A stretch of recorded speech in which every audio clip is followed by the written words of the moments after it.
حول ولا قوة إلا بالله العلي العظيم. أعوذ بالله السميع العليم من الشيطان اللعين الرجيم. بسم الله الرحمن الرحيم.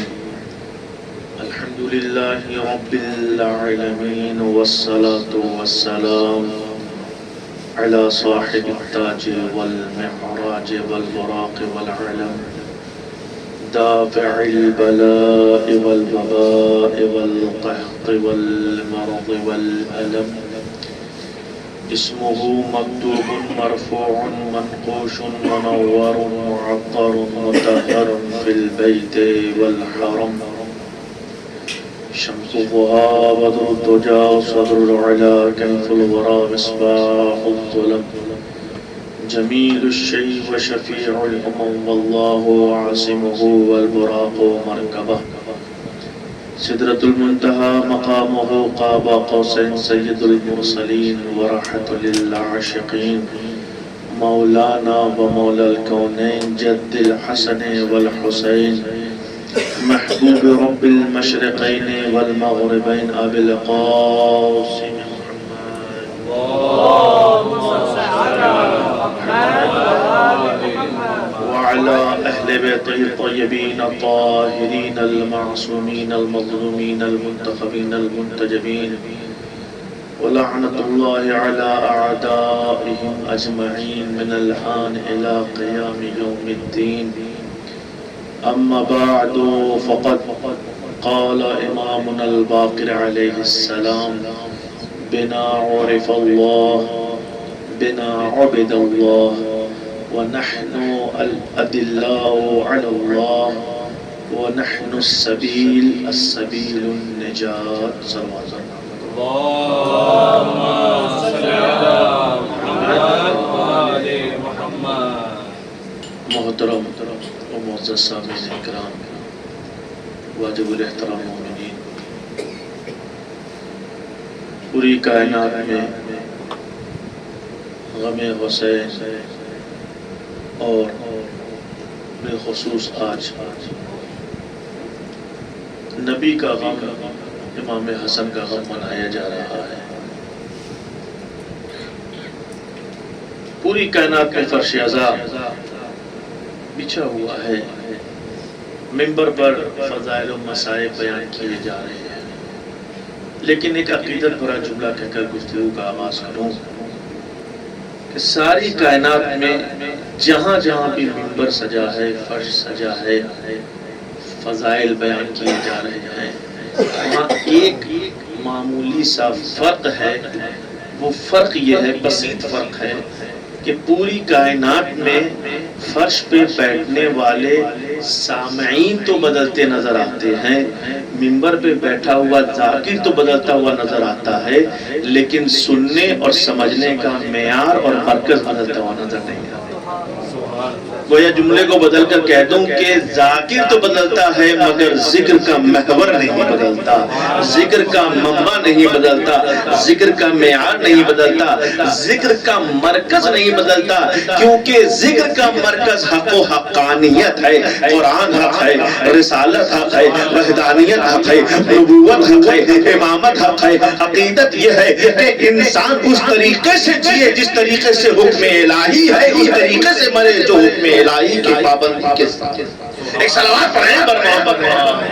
اللهم صل على محمد وآل محمد. مرکز ہے ذکر اہل بیت، ذکر قرآن، ذکر اطرت، کیونکہ دو ہی گرہ قدر چیزیں ہیں جو خداوند عالم نے ہمارے درمیان پیش کی ہیں، جس پر مہر نبوت ثبت ہے کہ تمہارے درمیان دو گرہ قدر چیزیں چھوڑے جا رہا ہوں. ایک کیا ہے؟ قرآن، اور دوسرے اطرت، اہل بیت اطہار علیہ السلام.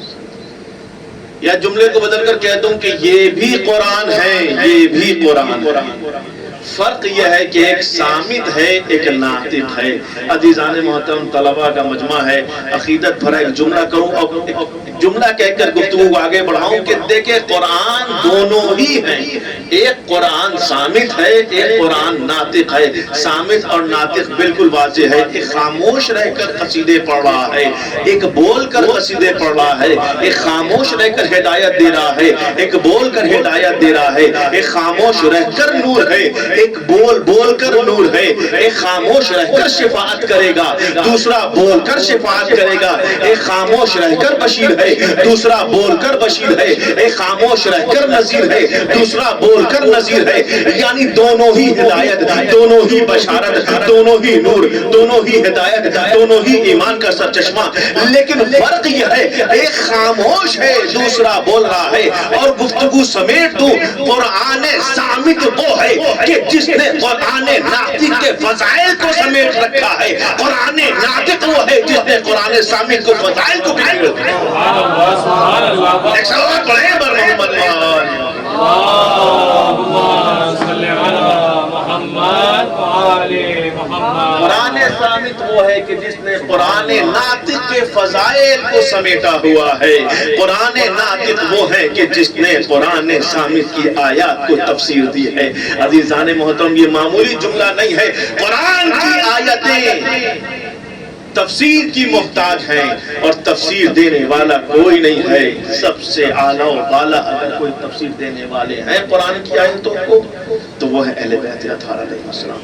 آپ دلیل مانگیں گے, دلیل دیتا چلوں کہ دلیل سب سے بڑی یہ ہے کہ قرآن میں جو آیتیں نازل ہوئی ہیں دنیا بھر کے ترجمہ کرنے والوں نے اپنے اپنے اعتبار سے ترجمہ تو کر دیا, لیکن جب بات آئی ہے حروف مقطعات کی, جب حروف مقطعات کی بات آئی تو کوئی ترجمہ نہ کر سکا. کیوں؟ کیونکہ یہ وہ رموز ہیں جو اللہ اور قرآن ناطق کے درمیان ہیں. یہ وہ اسرار ہیں جو اللہ اور اہل بیت اطہار علیہ السلام کے درمیان ہیں. ان رموز کو اہل بیت ہی جانتے ہیں. دنیا لاکھ اہل بیت سے اپنی جان چھڑا لے, دور ہو جائے, قرآن پر ثابت قدم رہنے کا دعویٰ تو کرے, لیکن یہیں پر ان کا دعویٰ باطل ہو جاتا ہے کہ وہ اس آیت کے ترجمے سے محروم رہتے ہیں. ارے جب ترجمہ ہی نہیں کر سکتے تو کس بات کی ثبات قدمی ہے, کس بات کا دعویٰ ہے کہ ہمارے لیے قرآن کافی ہے. بھائی قرآن کافی کب ہوگا جب قرآن کا ترجمہ اور معنی اور تفسیر تمہیں معلوم ہو, تب سمجھ میں آئے گی بات کہ ہاں تمہارے لیے قرآن کافی ہے. بھائی حروف مقطعات کا معنی بتا تو کوئی نہیں بتا سکتا. کیوں؟ کیونکہ یہ اہل بیت اطہار اور خدا کے درمیان رموز ہیں. یہ اہل بیت جانتے ہیں. گویا خدا بندے عالم نے اس قرآن سامت کو بھیجا, لیکن اس قرآن سامت کو سمجھنے کے لیے انسانوں کو قرآن ناطق کا محتاج بنا دیا کہ دیکھو کوئی بھی کتاب بنا معلم کے نہیں ہوتی ہے. اگر قرآن سامت کو سمجھنا ہے تو قرآن ناطق کو سمجھو, کیونکہ قرآن ناطقی وہ ہے جو ان کی آیات کی تفسیر کریں گے, ان کے الفاظ کے معنی کو بتائیں گے. یہ قرآن رٹنے کے لیے نہیں ہے. گویا خدا بندے عالم نے قرآن سامت بھی بھیجا, قرآن ناطق بھی بھیجا, اور یہ بتا دیا کہ دیکھو قرآن سامت کو رٹ کر حافظ تو بن سکتے ہو, لیکن جب تک محافظ کا در پر نہیں جاؤ گے یہ نجات نہیں دے گی.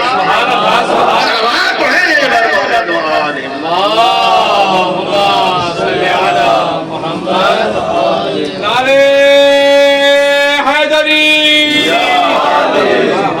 قرآن سامت کو رٹ کر حافظ قرآن تو بن سکتے ہو, لیکن قرآن کی گہرائی, قرآن کی بلاغت, قرآن کا معنی, قرآن کے مفہوم کو تم نہیں سمجھ سکتے. اگر سمجھنا ہے تو ضروری یہ ہے کہ قرآن ناطق کے در سے وابستہ ہو جاؤ, ان کے ساری کے ساتھ آؤ, کیونکہ مولا فرماتے ہیں بنا عورت اللہ, ہم اہل بیت وہ ہیں جن سے خدا کی معرفت ہوتی ہے. بنا عبید اللہ, ہم اہل بیت وہ ہیں جن کی وجہ سے خدا کی عبادت ہوتی ہے. نحنو الادلاء علی اللہ, ہم اہل بیت ہیں جو اللہ کے وجود پر ہونے کی دلیل پیش کرتے ہیں.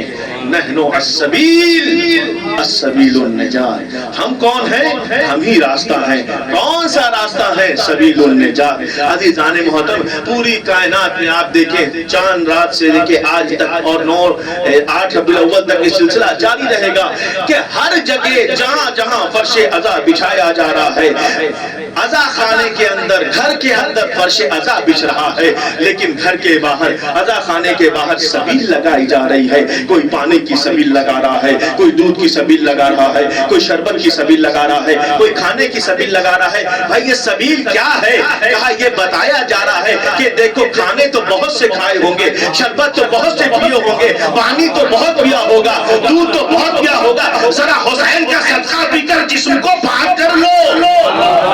بھائی یہ وہ سبیل ہے کہ جو پاک بھی ہے اور پاک بھی کرتا ہے.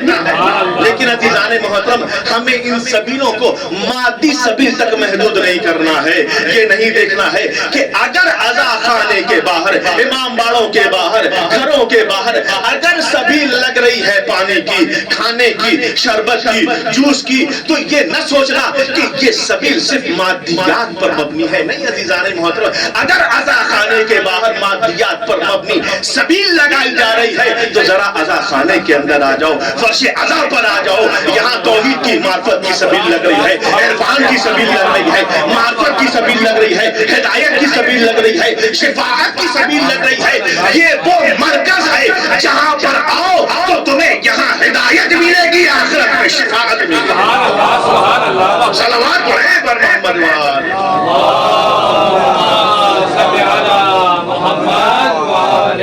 ان الحسین مصباح الہدی وسفینۃ النجات. حسین چراغ ہدایت. کسی نے پوچھا مولا کیا صرف آقا حسین ہی چراغ ہدایت ہے اور سفینہ نجات ہے، باقی ائمہ نہیں ہے؟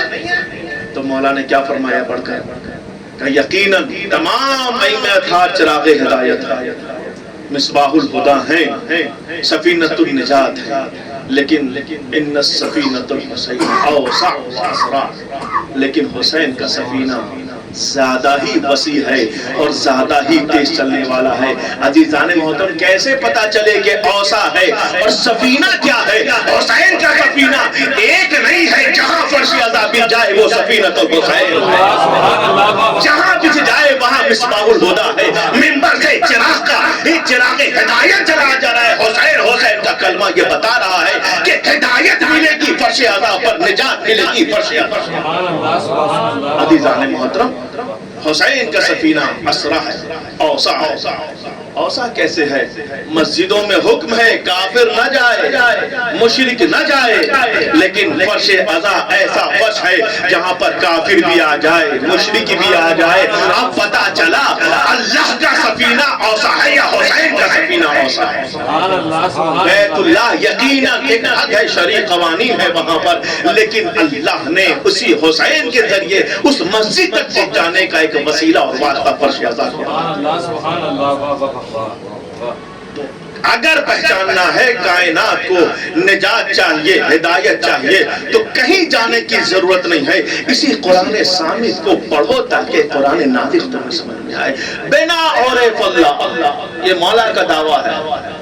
سوال ہے کہ کیا کائنات میں کوئی ایسی چیز ہے جو اللہ کی معرفت کروا سکتی ہے؟ جو جواب ملے گا بہت ساری چیزیں ہیں، بہت ساری چیزیں ہیں. کیوں؟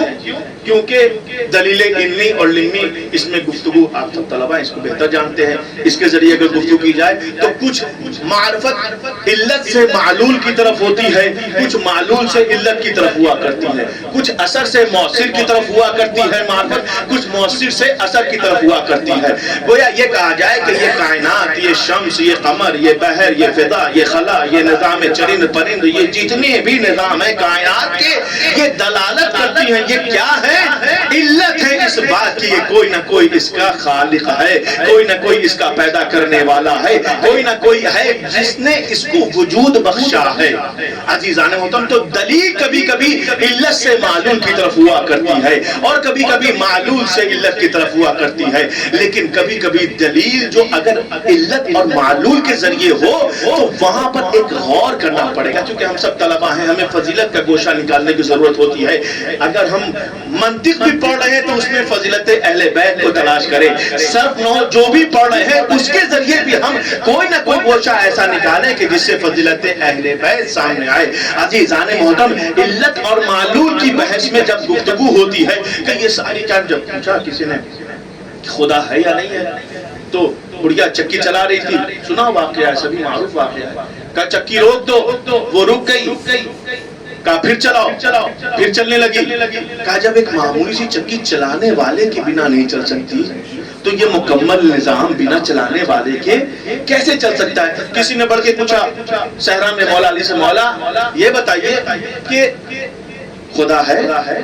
تو مولا نے اشارہ کیا, صحرا میں تھے, اونٹ کی مینگنی پڑی ہوئی تھی, اشارہ کیا, کہا یہ دیکھو. کہا دیکھا, کہا یہ کیا ہے؟ کہا مینگنی ہے مولا. کہا کس کی ہے؟ کہا اونٹ کی ہے. کہا کیا سمجھ میں آیا؟ کہا سمجھ میں یہ آتا ہے کہ یہاں سے اونٹ گزرا ہے.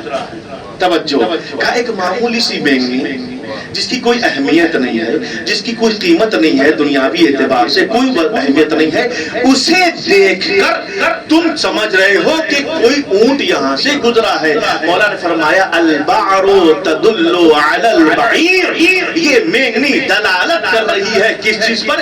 کہ کوئی نہ کوئی اونٹ یہاں پر آیا ہے. کیا تو ایک معمولی مینگنی کو دیکھ کر اونٹ تو سمجھ رہا ہے, لیکن یہ شمس, یہ قمر, یہ چرند, یہ پرند, یہ فضا, یہ خلا, یہ وہ وقت کے ساتھ سورج کا نکلنا, وقت پہ سورج کا ڈوبنا, کس جگہ ہوا چلنی ہے, کس جگہ نہیں چلنی ہے, کس جگہ بارش کے قطرے کو گرنا ہے, کس جگہ نہیں گرنا ہے, کس جگہ کس نظام کو مکمل ہونا ہے, کس نظام کا توقف ہونا ہے, یہ سمندر میں وجدان, یہ تمام چیزیں کیا دلالت نہیں کر رہی ہیں کوئی اس کا نظام چلانے والا ہے؟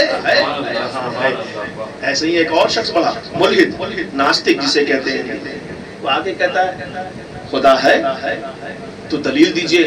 دیکھیں عقل کے اعتبار سے مولا نے گفتگو کی. یہ کون سی چیزیں ہیں؟ علت سے معلول سے علت کی طرف انسان جا رہا ہے کہ کوئی نہ کوئی ایسی چیز ہے کہ جس کی وجہ سے انسان سمجھ رہا ہے اس کو کوئی نہ کوئی پیدا کرنے والا ہے. اصل وجہ سبب کون ہے جس کی وجہ سے یہ چیزیں آئی ہیں؟ انسان یہ چاند ستاروں کو دیکھ کر خدا کو پہچان رہا ہے نا, مینگنی کو دیکھ کے خدا کو پہچان رہا ہے. پوچھنے والے نے پوچھا مولا یہ بتائیے خدا ہے؟ مولا نے سوال کرنے والا ملحد تھا. مولا کہتے یہ بتا تو ہے؟ کہا ہاں میں ہوں. کہا بتا تو پہلے بھی تھا یا بعد میں آیا؟ کہا میں بعد میں آیا. کہا اگر تو پہلے وجود میں تھا تو پھر تو نے اپنے آپ کو وجود کیسے دیا؟ یہ ابس لازم آتا ہے, لہذا یہ تو ثابت نہیں ہو سکتا. لیکن اگر تو پہلے نہیں تھا, عدم میں تھا, پھر تو وجود میں آیا, تو اب بتا تو عدم سے خود کو وجود تو دے نہیں سکتا, لہذا ماننا پڑے گا کوئی نہ کوئی ایسا خالق ہے کہ جس نے تجھے عدم سے وجود میں لا کر کھڑا کیا. تو عزیزان محترم, یہ وہ دلیلیں ہیں کہ جن کے ذریعے ہم خالق کو پہچان سکتے ہیں, رازق کو پہچان سکتے ہیں, اپنے معبود کو پہچان سکتے ہیں. لیکن مولا فرماتے ہیں تم نے کوشش کی ہے کس چیز کے ذریعے؟ آیات کے ذریعے. خدا کی آیات کیا ہیں؟ سورج ہیں, چاند ہیں, ستارے ہیں. ان چیزوں سے خدا کو پہچاننے کی کوشش کی ہے. لیکن یہ چیزیں دلیل ہیں, لیکن دلیل میں اگر کوئی سب سے اعلیٰ و برتر و بالا دلیل ہے, نحن الادلہ,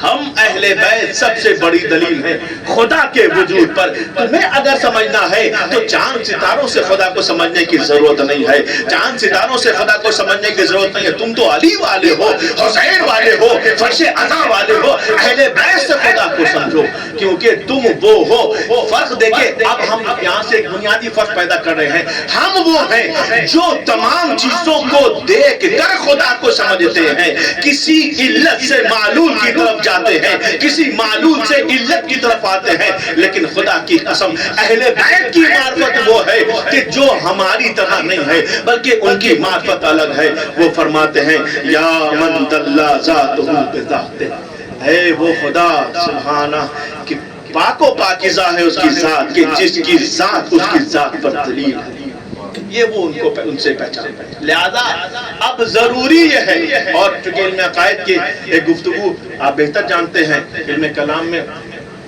کہ خدا کی ذات کی معرفت ممکن نہیں، یہ مسلمات میں سے کہ خدا کی ذات کی معرفت ممکن نہیں ہے۔ لہذا مولا نے فرمایا ہے کہ ذات الہی پر تفکر کرنے کی کوشش نہ کرنا، اور نہ کرنا کیوں؟ کیونکہ تم جس چیز سے ذات الہی کو سمجھنے کی کوشش کرو گے وہ ہے عقل، اور عقل ہے مخلوق، اور مخلوق میں اتنی طاقت و وسعت نہیں ہے کہ وہ خالق کی ذات کو درک کر لے۔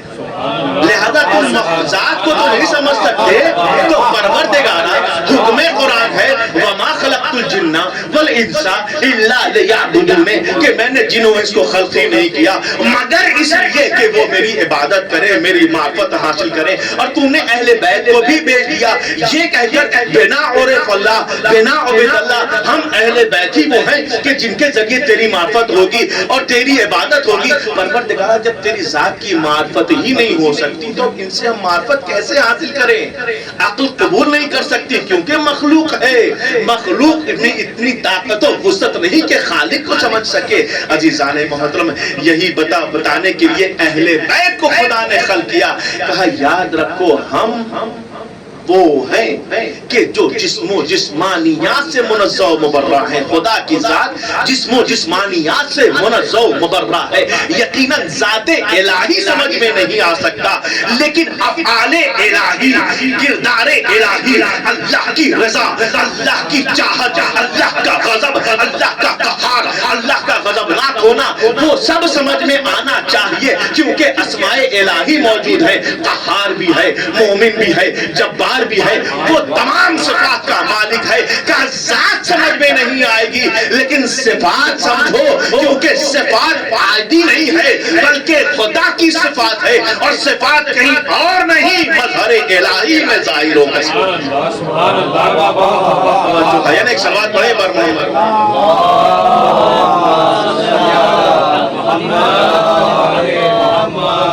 نعرے حیدری، آواز بلند نعرے صلوات۔ مظہر الہی میں اللہ کے افعال تب سمجھ میں آئے گا کہ اللہ کیا چاہتا ہے اور کیسے راضی ہوتا ہے، کیونکہ راضی ہونا، خوش ہونا، اذیت ہونا، غضبناک ہونا، یہ ساری چیزیں کیا ہیں؟ کیفیت ہے۔ اور کیفیت کہاں ظاہر ہوتی ہے؟ کہ کیفیت کے دو ہی جگہ جہاں ظاہر ہونے کی جگہ ہے، وہ ہے جسم یا روح۔ جسم میں انسان کو خواہشات پیدا ہوتی ہیں، جسم سے غضبناک ہوتا ہے کیونکہ نفس ہے اس کے اندر، جسم سے راضی ہوتا ہے، جسم سے ناراض ہوتا ہے، جسم سے غصہ بر ہوتا ہے، جسم سے غضبناک ہوتا ہے، یا اذیت ہوتی ہے جسمانی طور پر یا روحانی طور پر۔ پروردگارا تو نہ جسم رکھتا ہے نہ روح رکھتا ہے، تو خالق الاجسام ہے، خالق الارواح ہے، تو روحوں کا خلق کرنے والا ہے، جسموں کا خلق کرنے والا ہے۔ پھر جو قرآن میں تو کہہ رہا ہے کہ خدا کی لعنت ہو اس پر جس نے اللہ کو اذیت دی اور رسول کو اذیت دی۔ توجہ ہے یا نہیں ہے؟ لعنت ہو اس پر جس نے اللہ کو اذیت دی اور رسول کو اذیت دی۔ پروردگارا رسول کی اذیت تو سمجھ میں آ رہی ہے، رسول جسم کے پیکر میں آئے تھے، رسول کے پاس روح ہے، جسمانی اذیت بھی ہو سکتی ہے، روحانی اذیت بھی ہو سکتی ہے، کیونکہ کیفیت کا مرکز یہی جسم و روح ہے۔ لیکن پروردگارا تجھے اذیت کیسے ہوگی؟ تو کہہ رہا ہے جس نے اللہ کو اذیت دی اس پر لعنت ہے۔ کس پر؟ اللہ کی لعنت اور لعنت کرنے والوں کی لعنت ہے۔ تجھے اذیت کیسے ہو رہی ہے؟ اذیت تو کیفیت ہے، اور کیفیت جسم میں ہوتی ہے یا روح میں ہوتی ہے؟ نہ تیرے پاس جسم ہے نہ تیرے پاس روح ہے۔ کیا یہی تو بتانا چاہ رہا ہوں؟ چاہے اذیت ہو یا قہاریت ہو یا غضبناک ہونا ہو یا میری معرفت ہو یا میری عبادت ہو، اگر یہ تمام چیزیں وہاں صادق آئیں گی کہ جہاں میرا مظہر ہوگا، تمہیں غور کرنا پڑے گا کہ میں نے کچھ اپنے مظہر کو وہاں پیش کر دیا ہے وہ کون ہے؟ کہا کنتو من کنزن مخفیا فاحببت ان اعرف فخلقت الخلق، میں چھپا ہوا خزانہ تھا تو میں نے چاہا کہ میں پہچانا جاؤں تو میں نے ایک مخلوق کو خلق کیا۔ مخلوق کون ہے؟ وہ ہے اہل بیت ہے۔ تو اب والے الہی اگر کہیں ظاہر ہوگا تو اہل بیت میں ظاہر ہوگا، اللہ کی رضا کہیں ظاہر ہوگی تو اہل بیت میں ظاہر ہوگی، اللہ کا غضبناک ہونا کہیں ظاہر ہوگا تو اہل بیت میں ظاہر ہوگا۔ اگر یقین نہ آئے تو نبی کا فرمان اٹھائیں کہ نبی نے فرمایا فاطمہ جو تمہیں اذیت دیتا ہے وہ مجھے اذیت دیتا ہے، جو مجھے اذیت دیتا ہے وہ کسے؟ اللہ کو اذیت دیتا ہے۔ مولا نبی کریم فرماتے ہیں یہ حسن میرا بیٹا ہے، میں اس سے محبت کرتا ہوں، اور جو اس سے محبت کرتا ہے میں اس سے محبت کرتا ہوں، جو اس سے نفرت کرتا ہے میں اس سے نفرت کرتا ہوں، اور جس سے میں نفرت کروں اس سے خدا بھی۔ سبحان اللہ، ایک صلوات تو ہے بنے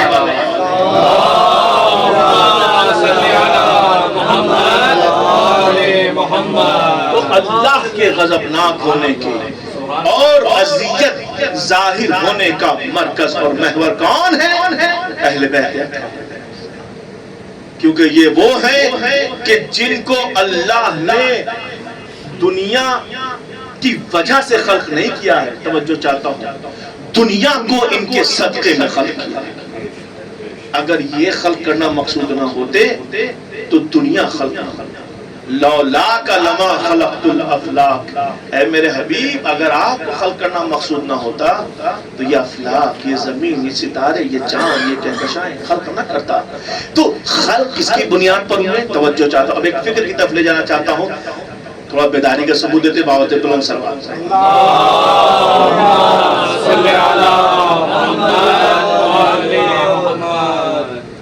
دو باتیں جو میں نے پیش کی کہ ہم وہ ہیں کہ جو اللہ کی معرفت کیسے حاصل کرتے ہیں؟ دنیا کی چیزوں کے ذریعے، آیات الہیہ سے۔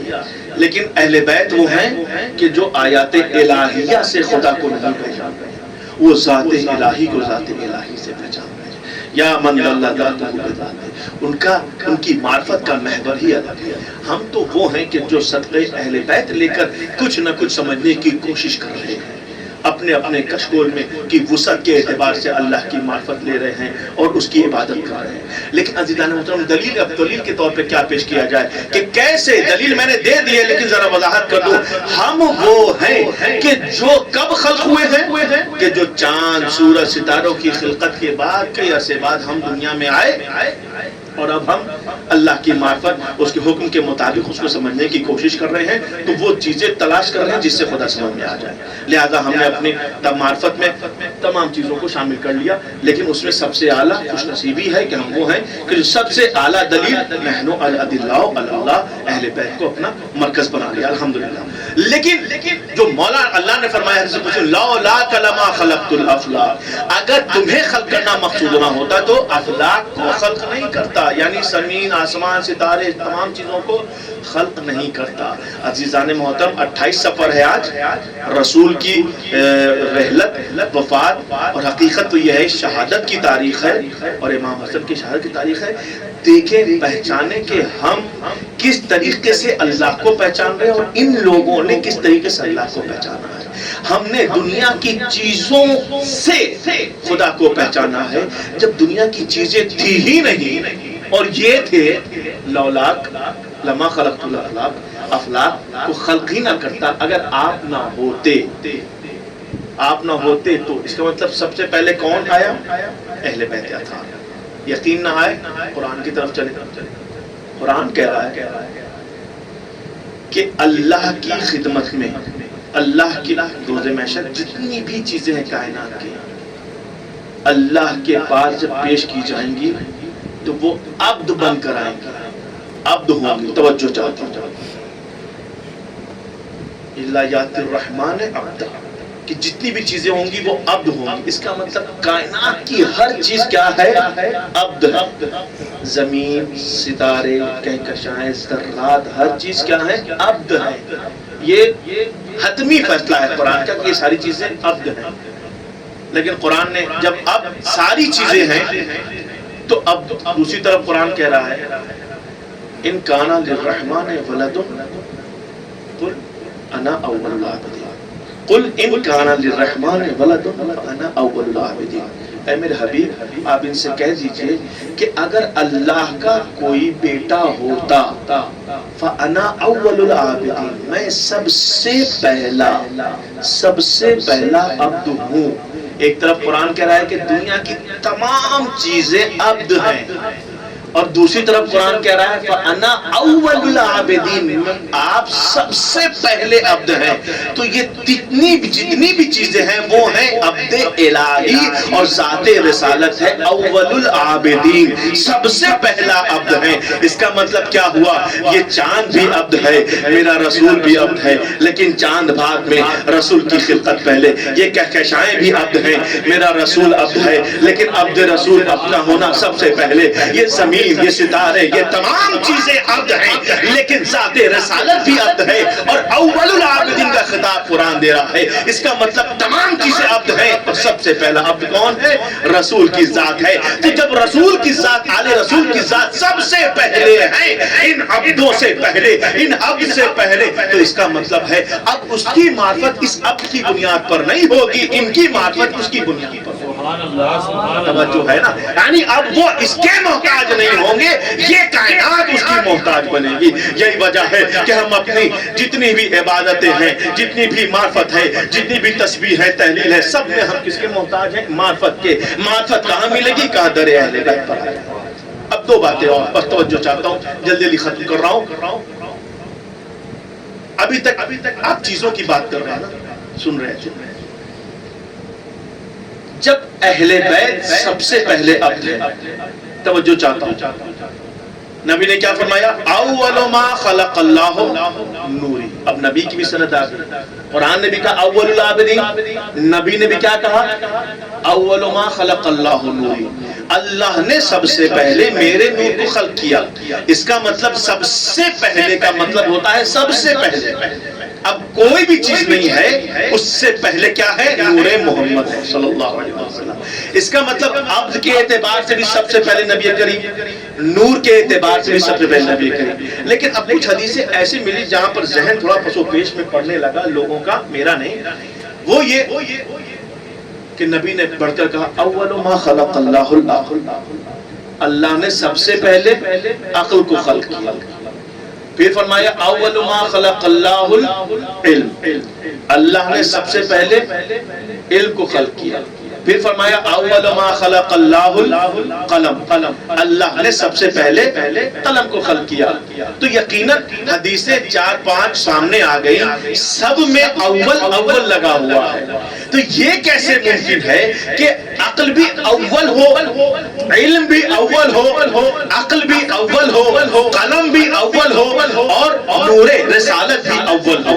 یہ ممکن نہیں ہے نا. آپ کہیں گے اول کا مطلب ہوتا ہے سب سے پہلے. اب اگر کوئی چیز آ رہی ہے تو وہ اس اول کے بعد ہوگی وہ اول نہیں ہو سکتی.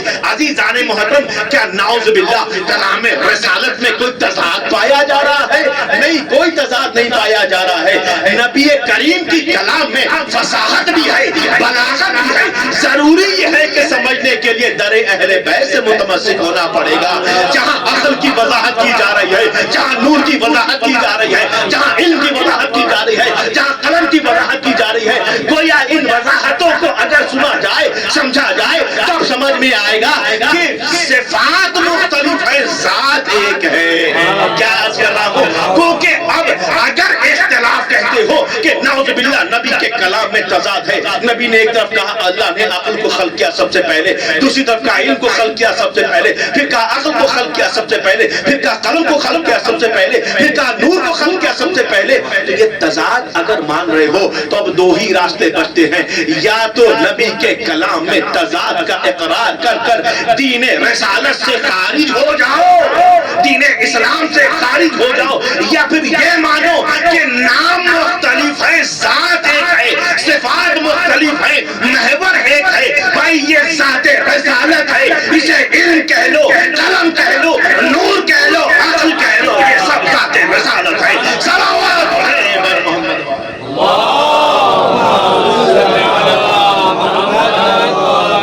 محمد یہ کوئی اختلاف نہیں ہے، تضاد نہیں ہے۔ عزیزان محترم، یہ نور، یہ عقل، یہ تمام چیزیں کون ہے؟ ذات رسالت۔ عزیزان محترم، ذات رسالت سے آگے کوئی ذات نہیں، کیونکہ ان کے صدقے میں کائنات خلق ہوئی۔ یہ خدا کو پہچانوانے کے لیے آئے ہیں، ہم وہ ہیں جو پہچاننے کے لیے آئے ہیں۔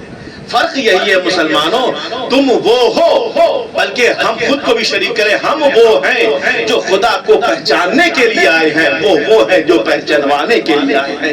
ہم ہدایت لینے کے لیے آئے ہیں، وہ ہدایت دینے کے لیے آئے ہیں۔ ہم شفاعت پانے کے لیے آئے ہیں، وہ شفاعت دینے کے لیے آئے ہیں، شفاعت کرنے کے لیے آئے ہیں۔ عزیزان محترم، یہ کائنات، یہ ساری چیزیں فضائل اہل بیت کا قصیدہ پڑھتی ہوئی نظر آتی ہیں۔ کیونکہ یہ جان رہی ہے ان کے اندر حسد نہیں ہے، ان کے اندر بغض نہیں ہے، یہ وہ ہے جو کہ حقیقی عبد ہے۔ یہ ذرات ہاتھ میں چلے آئے تو کلمہ پڑھنے لگے، کیونکہ وہ ان کے منزلت کو جان رہے ہیں۔ مولا سے پوچھا، مولا یہ بتائیے مومن کون ہے؟ تو مولا نے اشارہ کیا، مومن وہ ہے کہ جو اس درخت کو اشارہ کرے تو درخت سامنے چلا آئے۔ سامنے سوال کرنے والے نے دیکھا، مولا نے مثال دیا تھا، درخت پیچھے آ کر کھڑا ہو گیا۔ مولا نے پلٹ کر دیکھا، کہا تو فوراً پوچھنے والے نے پوچھا، مولا آپ مثال دے رہے ہیں اور درخت چلایا، عجب نہیں۔ مولا نے فرمایا، ہو مومن وہ ہے کہ جو اشارہ کرے تو چلا آئے، امیر المومنین ہے جو اشارہ نہ کرے تو صلوات پڑھے۔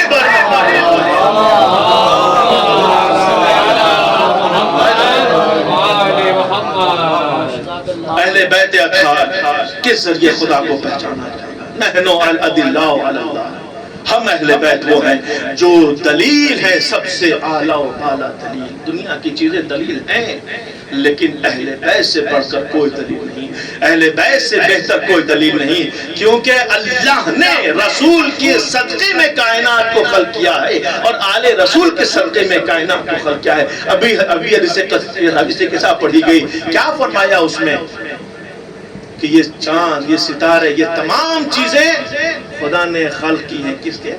الا فی محبت ہؤلاء الخمسہ، جو یہ پانچ ہیں ان کے صدقے میں۔ یعنی کائنات اگر صدقہ ہے کسی کا تو اہل بیت کا، کائنات اگر صدقہ ہے تو یہ اہل بیت کی وجہ سے کائنات آج محفوظ ہے۔ آج اس نبی کی مظلومیت کا دن ہے کہ جس نبی کو پہچاننے سے انسان قاصر ہو گیا۔ یہ قاصر ہونا ہم اہل بیت اطہار کے چاہنے والوں کے لیے استعمال کر رہے ہیں، لیکن مقصر ہو گئے یہ جو دشمنان اہل بیت۔ ہم قاصر ہیں چونکہ جتنی بھی معرفت کریں اہل بیت کی کم ہے، کوشش کرتے ہیں خدایا ہمیں اہل بیت کی معرفت دے دے، رسول کی معرفت دے دے، لیکن پھر بھی کوشش کرتے ہیں، لیکن کم ہے۔ ہم قاصر ہیں کہ اس منزل تک نہیں پہنچ سکتے، کیونکہ جس طرح ذات خدا وند عالم کی معرفت ممکن نہیں ہے، اس جملے کی میں ضمانت لیتا ہوں، کبھی موقع ملا تو وضاحت کروں گا، اسی طرح ذات رسول کی بھی معرفت ہمارے لیے ممکن ہے، ذات علی کی بھی معرفت ہمارے لیے ممکن نہیں ہے، کیونکہ یہ وہ ہیں کہ جو مظہر الہی ہیں، رسول کی ذات مظہر الہی ہے، جو جہاں پر اللہ کے افعال صادر ہوں تو ہم تو سمجھ رہے ہیں، اللہ کو سمجھ رہے ہیں، ابھی اہل بیت کو سمجھنے کی نوبت ہی کہاں آئی ہے۔ توجہ ہے نا کہ جو کچھ سمجھنے کی کوشش کر رہے ہیں وہ کسے سمجھ رہے ہیں؟ اللہ کے افعال کو۔ اے میرے رسول، یہ کنکڑی آپ نے ماری ہے، اگرچہ آپ نے نہیں ماری ہے، میں نے ماری ہے، لیکن آپ نے ماری ہے۔ آپ جو بولتے ہیں آپ نہیں بولتے، کون بولتا ہے؟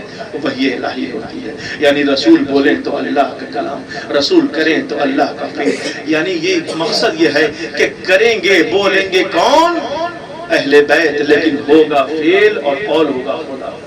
عزیزان محترم، گفتگو تمام کی شرط یہ ہے کہ اگر اہل بیت کو سمجھنا ہے تو ضروری یہ ہے کہ اللہ کے ان اصولوں پر چلا جائے کہ جو اصول اللہ نے صادر کیے ہیں، اور اللہ کو سمجھنا ہے تو ان اہل بیت کے ان قوانین پر چلا جائے جو اہل بیت نے ہمیں قوانین دیے۔ نحن السبیل، ہم سبیل ہیں، ہم نجات کا راستہ، نجات کہیں اور نہیں ملے گی در اہل بیت۔ رسول سے تمسک ہونا واجب ہے، لیکن مشکل یہ ہے کہ رسول کی معرفت کلی اس لیے نہیں ہو پا رہی ہے کیونکہ کائنات نے رسول کو اہل بیت سے الگ کر کے سمجھنے کی کوشش کی ہے۔ رسول کو اگر اہل بیت کے ساتھ سمجھنے کی کوشش کی جاتی تو رسول کی معرفت کچھ نہ کچھ حاصل ہو جاتی، جیسے ہمیں الحمدللہ ہو رہی ہے۔ لیکن عزیزارو، اگر رسول کو پہچانا ہوتا تو رسول کے اس کلام کی مخالفت نہ کرتے کہ جس کے لیے قرآن بھی کہہ رہا ہے ما آتاکم الرسول فخذوہ وما نہاکم عنہ فانتہوا، کہ جسے دے وہ لو، جس سے روکے رک جاؤ، اور جب طلب کرے تو تم پر واجب ہے کہ اس طلب کا اس مطالبے کو پورا کرے۔ رسول نے کہا قلم و دوات دے دو، امت نے جزا میں کیا دیا؟ قلم و دوات نہ دیا۔ رسول اولاد رسول کی مظلومی یہی رہی ہے کہ جو چیز مانگی گئی امت نے اسے نہیں دیا۔ رسول نے قلم و دوات مانگا، امت نے نہیں دیا۔ زہرا نے دربار میں اپنا حق مانگا، امت نے نہیں دیا۔ اور 6 مہینے کے بچے علی اصغر کو لے کر میدان قتال میں امام حسین نے پانی مانگا، لیکن عزاداروں پانی کی بدلے سے شعبہ تیر ملا، علی اصغر باپ کی گود میں نہر کر دیا گیا۔ عزاداروں 28 صفر ہے، رسول کی شہادت کی تاریخ ہے، امام حسن کی شہادت کی تاریخ ہے۔ عزاداروں سنیں، آج اب تک تو آپ امام حسین کا پرسہ شہزادی زہرا کو دیتے چلے آ رہے تھے، امام حسین کا پرسہ، علی اصغر کا پرسہ، علی اکبر کا پرسہ، قاسم کا پرسہ، اور محمد کا پرسہ کسے دے رہے تھے؟ آقا حسن کو دے رہے تھے، رسول خدا کو دے رہے تھے، بی بی زہرا کو دے رہے تھے پرسہ۔ لیکن آج ایک دکھیاری ماں کو اس کے بابا کا بھی پرسہ دینا ہے، اس کے بیٹے کا بھی پرسہ دینا ہے۔ وہ زہرا جو جنت البقیع کو چھوڑ کر کربلا میں تھی، عزاداروں کس پر زہرا روئے؟ علی اصغر پر روئے، علی اکبر پر روئے، قاسم کی پامال لاش پر روئے، حسین پر روئے، کس پر روئے؟ اپنے بابا پر روئے، اپنے لال حسن پر روئے۔ عزاداروں فرق ہے، امام حسن کو بھی زہر دیا گیا، رسول خدا کو بھی زہر دیا گیا۔ عزادار رسول خدا کو بھی زہر دے کر شہید کیا گیا، امام حسن کو بھی زہر دے کر شہید کیا گیا۔ لیکن اے بی بی زہرا، آپ کو رسول خدا کا پرسہ کہ انہیں بھی زہر دیا گیا، لیکن ہاں بی بی آپ کے بابا کو زہر تو دیا گیا، لیکن آپ کے بابا کا کلیجہ ارے دشت میں باہر نہ آیا، لیکن آپ کے بیٹے حسن کو ایسا زہر دیا گیا کہ کلیجے کا ٹکڑا دشت میں سامنے آ گیا۔ زینب دیکھ کر گھبرا گئی، اے میرے بھائیا یہ کیسی منزل ہے؟ اللہ اکبر۔ جناب زینب بیان فرماتی ہے کہ جب میرے بھائی حسن کو زہر دیا گیا تو امام حسن نے کہا اے بہن زینب ذرا ایک پتھر کا ٹکڑا میرے سینے پر رکھنا۔ جیسے ہی پتھر کا ٹکڑا سینے پر رکھا گیا، کچھ ہی دیر گزرے تھے کہ وہ پتھر سورما بن گیا۔ زینب گھبرا گئی، اے میرے بھائیا یہ کیسا مرحلہ ہے؟ کیا مجھے جو زہر دیا گیا ہے یہ زہر اتنا سخت ہے، اس کا اثر یہ ہے کہ پتھر سورما بن گیا؟ آئے حسن کا کلیجہ کیوں نہ ٹکڑے ٹکڑے ہو جائے؟ اللہ اکبر۔ رسول کا پرسہ، حسن کا پرسہ، رسول کا پرسہ کسے دینا ہے؟ شہزادی زہرا کو نا۔ آخری وقت ہے، زانوے فاطمہ الزہرا پر رسول کا سر ہے۔ زہرا کہتی ہے کہ دروازے سے کوئی بار بار اجازت طلب کر رہا ہے۔ ایک مرتبہ زینب زہرا نے جب کئی بار اس تکرار کو سنا، آنکھوں سے عجیب آواز سے جب ملک الموت نے کہا تو جناب زہرا کی آنکھوں سے اشک جاری ہوئے، رسول کے رخسار مبارک پر گرے۔ جناب رسول خدا کی آنکھ کھلی، کہتے ہیں میری بیٹی فاطمہ تم کیوں رو رہی ہو؟ کہا پتہ نہیں بابا، دروازے سے کوئی بار بار کہہ رہا ہے، اندر آنے کی اجازت مانگ رہا ہے۔ اے میرے بابا میں نے کئی دفعہ منع کیا پھر بھی اجازت مانگ رہا ہے۔ رسول کہتے ہیں ارے زہرا یہ وہ ہے جو کسی سے اجازت طلب نہیں کرتا، یہ تیری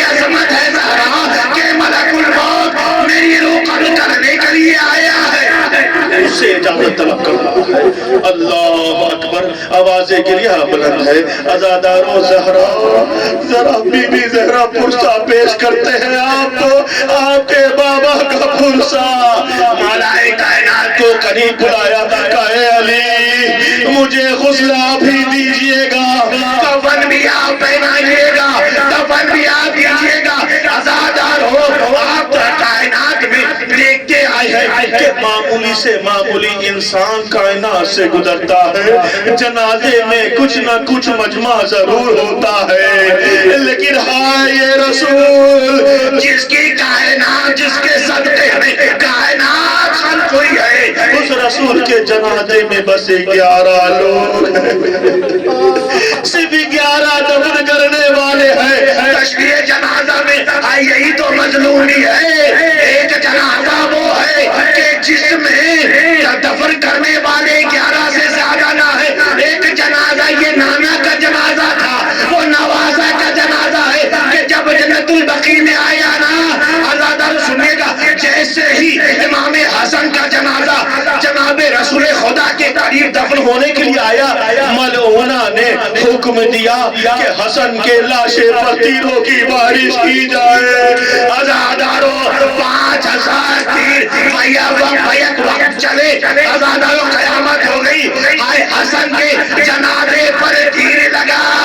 ارے زینب کو خبر ملی، سر و سینہ پیٹا، آئے جنازہ واپس آیا، اب زینب بیٹھ کر ایک ایک تیر نکال رہی ہے۔ اے میرے بھائی حسن، ارے کائنات میں کوئی بھی جنازہ واپس گھر نہیں آتا، یہ تیری مظلومی ہے۔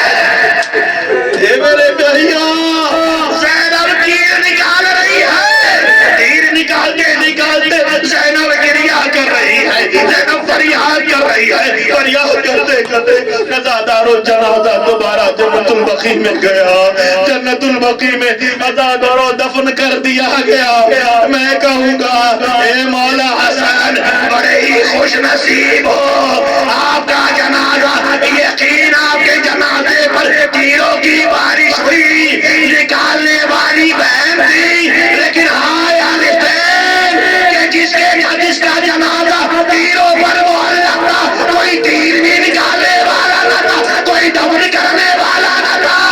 یہ دیکھ ابو کا پیاسا حسین کا لاشا بے گورو کفن پڑا۔